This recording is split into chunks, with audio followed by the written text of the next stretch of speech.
Oi pessoal, bem-vindos ao Bunker, e hoje no programa a gente vai finalizar aquela conversa iniciada no último programa que eu botei no ar, que foi a palestra que eu dei lá em Barretos, no Espaço do Pensamento, sobre o sagrado na arte moderna.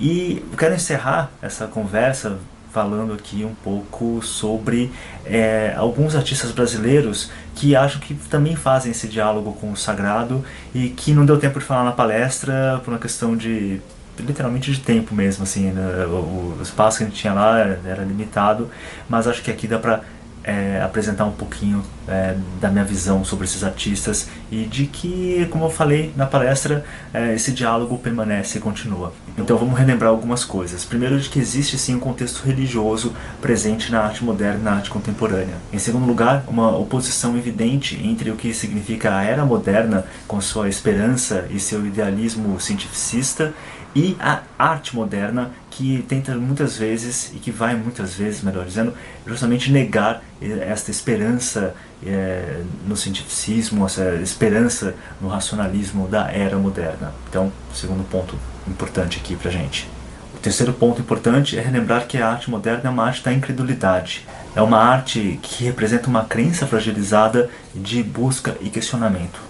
E por fim, de que as crises estéticas, as crises conceituais e até mesmo as crises artesanais, isto é, aquelas que envolvem o próprio fazer artístico, elas são reflexos de uma crise e de questionamentos teológicos. Então, trazendo essas questões para a nossa realidade, vamos falar aqui de alguns artistas que acho que vai ser legal para a gente refletir sobre isso. O primeiro dos artistas que eu quero falar aqui é o baiano, lá de Feira de Santana, o Raimundo de Oliveira, que teve uma carreira curta. Ele tem uma história trágica, ele termina se suicidando em 1966, aos 36 anos de idade, por conta de questões financeiras e emocionais também ali, muito pesadas que o Raimundo carregava em si.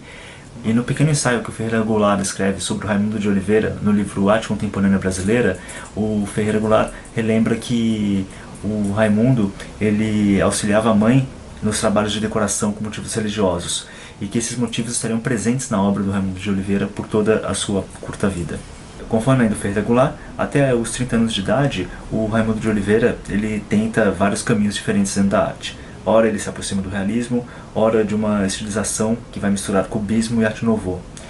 Mas é com o contato com a obra do Georges Rouault, um artista expressionista francês, que coincidentemente é uma grande influência no trabalho do Makoto Fujimura, é que o Raimundo de Oliveira vai encontrar a sua voz, assim. Mas depois de absorver as lições do mestre expressionista, o Raimundo de Oliveira vai colocar a sua obra de um modo mais despojado, de um modo mais contido, aqui ainda usando as palavras do Ferreira Goulart. Segundo Ferreira Goulart, em contraposição ao mundo interior tumultuado, o Raimundo constrói um mundo ordenado e de figuras quase estereotipadas. É uma obra que, de certa forma, evoca a universalidade do sertão nordestino, daquela terra que, ao mesmo tempo que é árida, é cheia de experiências do sagrado. Você percebe isso, por exemplo, numa composição dele chamada São Francisco e o Sol, que vocês estão vendo aí nesse exato momento, eu espero. O próximo artista é um dos nomes mais importantes da arte sacra no Brasil, que é o paulistano Cláudio Pastro. Aliás, o Cláudio Pastro tem esse livro aqui, ó, A Arte no Cristianismo, que eu recomendo para qualquer um que queira estudar o assunto de forma mais metódica, de forma mais profunda mesmo aqui, ó. A Arte do Cristianismo, da Paulus, um livro espetacular. Foi, na verdade, um amigo meu, o Gessé de Almeida Primo, obrigado Gessé, que me falou do livro e falou para Gil, compra que você precisa disso daí. E o Cláudio Pastro é o cara que vai unir, assim, a grosso modo, a arte bizantina com a nossa arte popular. As suas obras, elas resplandecem, elas têm essa coisa do ouro, do dourado muito fortes e muito presentes. Fora que a iconografia, mesmo o desenho dos santos, de Cristo, dos anjos, lembra muito a arte bizantina. E talvez um dos fundamentos do Cláudio Pastro que sirva para nossa reflexão é que ele costumava dizer que a arte sacra é objetiva, ela vem da essência do mistério da própria religião. E acho que vale a pena fazer uma citação aqui mais profunda do Cláudio Pastro, que é essa daqui, ó. No Brasil, nos restaram as formas populares de religiosidade. que, longe de evoluir no cerne da Igreja, ficaram estagnadas no século passado e, assim, não temos bons exemplos de espaços sagrados. Aqui, quando se fala em forma religiosa, logo se refere ao Barroco como única expressão sacral, mesmo depois de seu desaparecimento há 2 séculos. Em outras palavras, o brasileiro do clero ao leigo não experimenta na carne, não visualiza na expressão o comentário evoluído de uma teologia que, na prática, não se enraiza. Não se trata de secularização, de mera banalização do mistério ante as exigências sociais de um país pobre.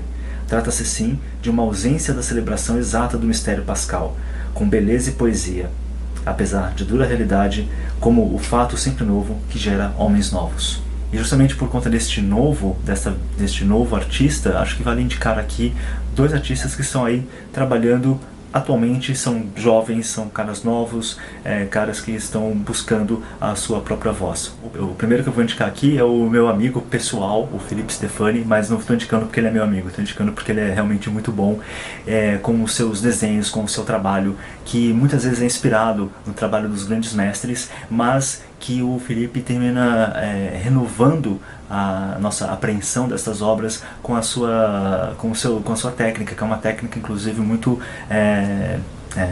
automática, muito dinâmica, porque não existe ali uma meditação sobre o fazer artístico, existe simplesmente o ato de fazer, o ato de criar. Acho que isso que é o mais impressionante, especialmente para quem já viu o Felipe trabalhando ao vivo, assim. Ele realmente é uma dinâmica muito pessoal, muito própria, mas que resgata este sentido do sagrado através não só da reinterpretação de artistas, de mestres conhecidos, como também na sua própria reflexão sobre o contemporâneo, sobre a nossa realidade e sobre a presença do Espírito no nosso dia a dia.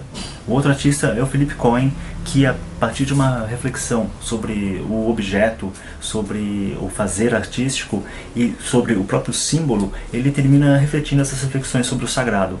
E um pouco parecido com o Philip Stefani, o Philip Cohen, 2 Philips aí, ele também existe ali na obra dele um diálogo com o passado, só que eu acho que é um diálogo mais difícil apreensão. Às vezes você tem que conhecer talvez a palavra do próprio Felipe sobre os artistas contemporâneos para entender esta grande relação com o passado. Mas acho que o mais importante do que isso é que o Philip Cohen, ao meu ver, ele cumpre aquilo que o Alain Besançon, no seu livro A Imagem Proibida, fala que é característico um pouco da arte judaica, que é a não representatividade do sagrado, a não representatividade de Deus. Isto é uma visão do sagrado que vai pela via negativa. A meu ver, a arte do Philip Cohen se encaixa naquela expressão que o Alain Besançon vai relembrar: para ti o silêncio é louvor, e que se aplicada justamente ao louvor silencioso que constitui a obra de arte, então revestida de um pouco da presença divina. Então está aí Raimundo de Oliveira, Cláudio Pastro, Felipe Stefani, Philip Cohen, grandes nomes que você tem que conhecer da nossa arte.